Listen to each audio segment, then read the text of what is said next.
mau dia 3000 rpm, mau dia 1500 rpm, kalau motor amannya diwaikan dulu, diwaikan aja.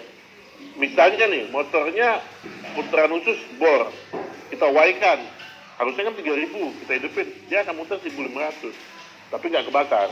Oh ternyata lambat putarannya, oh salah berarti delta, nah gitu. Tapi kalau ada langsung deltakan, kebakar. Di template ada, maka dari nomor 1, template, baca template. Kadang-kadang kalau di lapangan nggak ada template, nampaknya kotor, ketutup gitu. Nah, udah lama, udah tak waikan aja dulu. Ternyata lebih aman, jangan Anda deltakan. Kadang-kadang 380 delta ada yang 220 delta. Nah, ketemu yang 220 delta kebakar. Ya itu kuncinya. Itu kuncinya, waikan dulu. Di bawah dikopel. RST, UPW-nya, XYZ-nya dikopel. Oke, terus motor harus dipasang kuku. Nah, pada saat pompa atau motor itu harus dipasang dengan kenceng, dia duduk di tempatnya. Jadi duduk di tempatnya dengan kalau dia tidak kenceng, maka motor itu kan ada getaran, maka baut ini akan goyang terus. Ujungnya apa? Dia akan senggol kumparan di dalam maupun di luar, akan menjadi short circuit. Jadi itu sebenarnya masuk di K3. Motor harus dilindungi, nah itu ditutup. Ada kala motor yang di bawah IP 55 hasil penerangan, dia tidak bisa kena air hujan, tidak bisa kena debu. Nah, itu harus ditutup.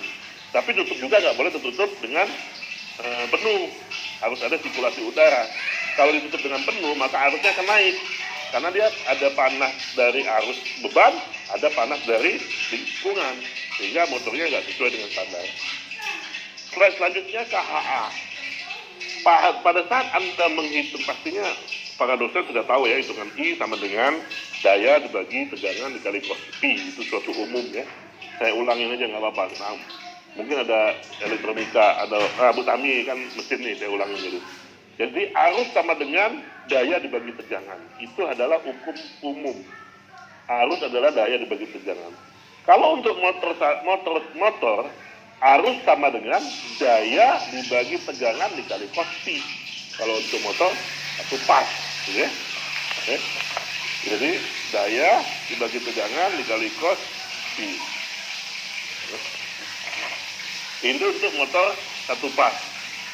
Kalau untuk motor 3 pas, gampang. Anda tinggal tambahkan akar 3.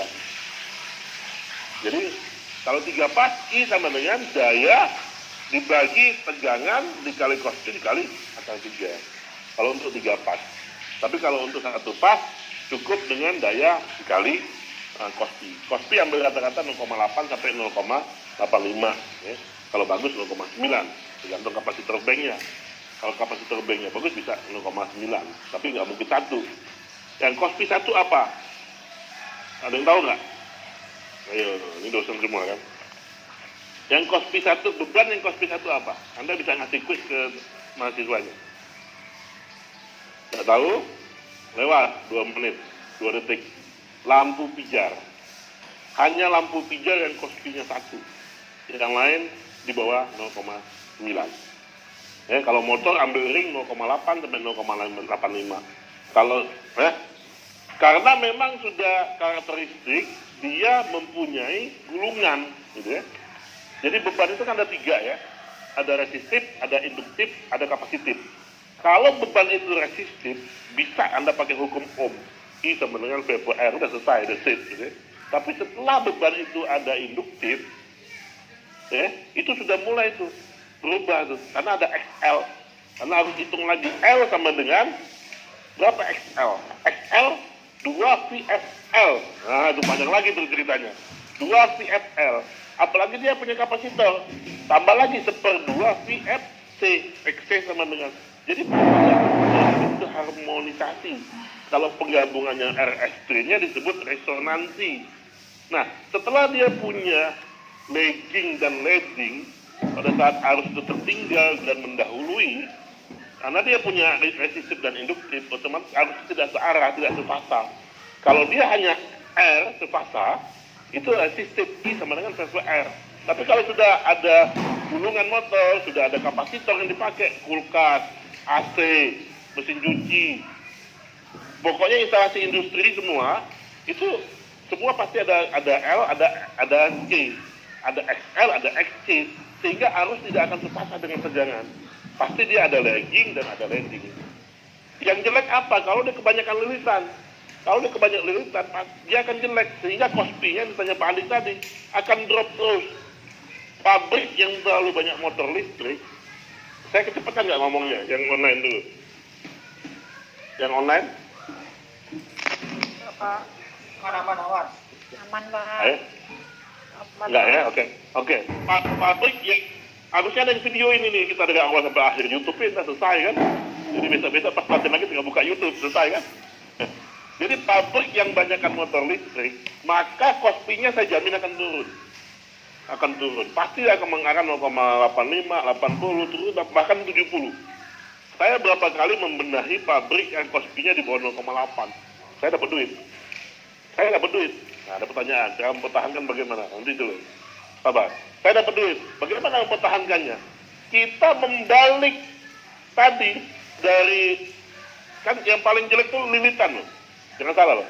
Lilitan itu musuhnya ilmu listrik.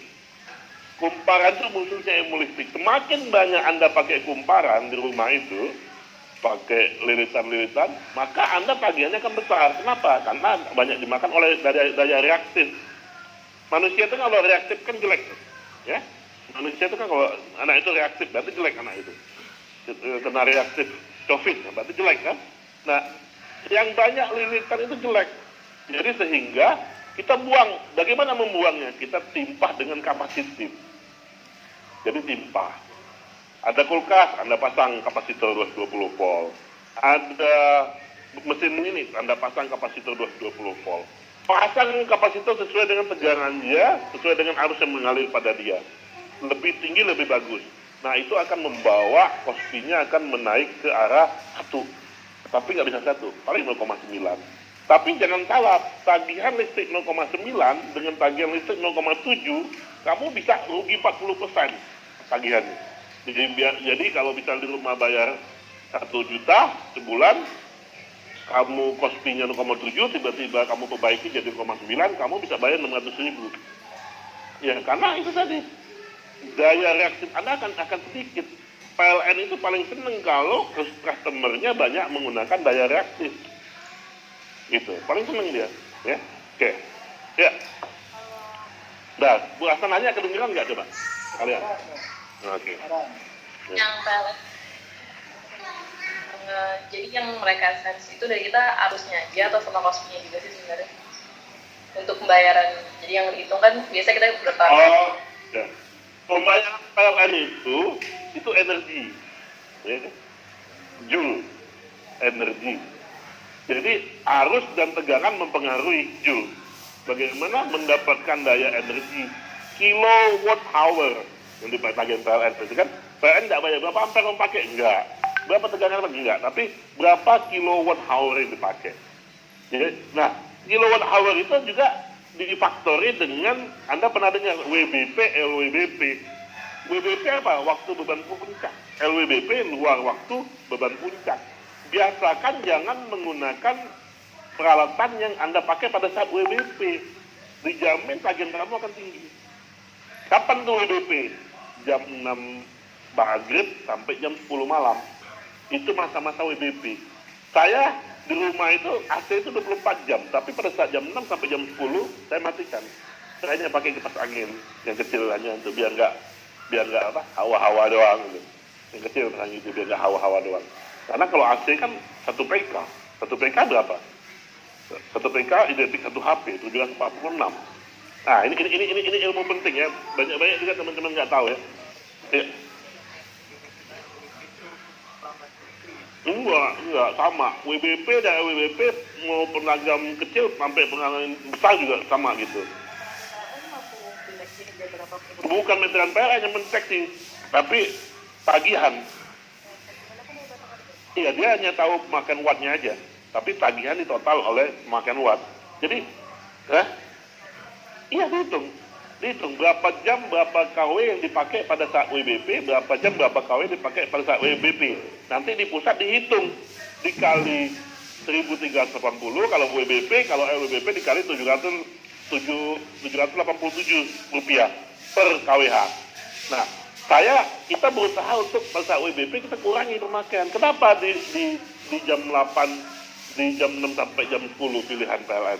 Karena itu sudah melalui kajian evaluasi bertahun-tahun dari BDP, based dengan performanya mereka, bahwa beban puncak ada di situ. Maghrib, lampu penerangan udah mulai dihidupin. Ibu-ibu nonton telenovela, film-film itu habis maghrib semua. Makan malam, itu pada saat penerangan itu puncak-puncaknya, ya kita kurangi sehingga tagihan kita kecil, gitu ya. Tidak ketahuan, per jam ketahuan.